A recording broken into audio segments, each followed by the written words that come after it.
Asalaamu calaykum dhamaantiin waan idin salaamay meel kasta oo aad joogtaan waxaanu eegi doonaa saddexda kulan ee Premier League ee la ciyaari doona ee uu ku jiro kulankii weynaa ee Manchester United iyo Liverpool. Soo dhawaada marka hore haddaad YouTube-ka iyo cusub tahay kusoo biir, haddaad horey noola joogtayna waan kaga mahadcelinaynaa la joogaaga.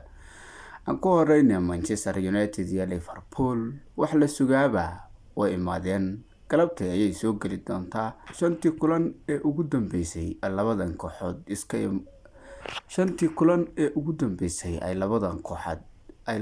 kooxood iska hor imaadaan.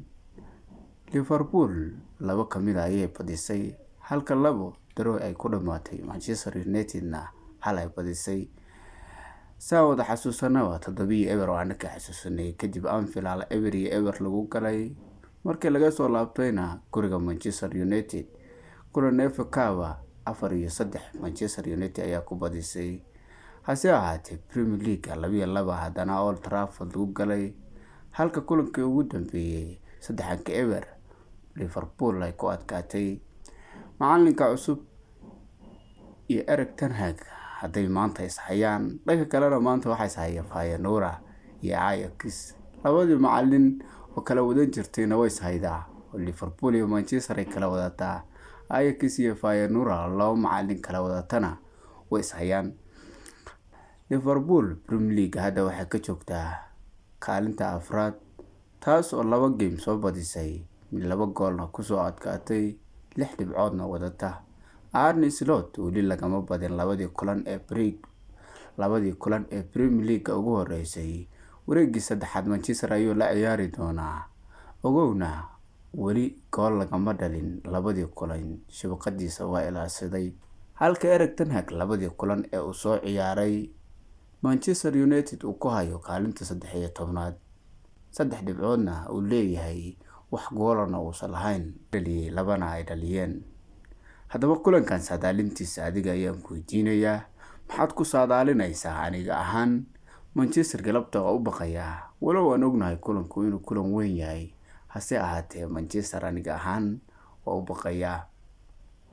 isku day saadaalinta hoos ku soo qor. sidoo kale waxaa ciyaari doona Chelsea iyo naadiga Crystal Palace xaaladeedu iskuma adaatana, walow Chelsea kulanna ay soo badisay kulanna laga badiyay. maxaad ku saadaalinaysaa Chelsea galabtay?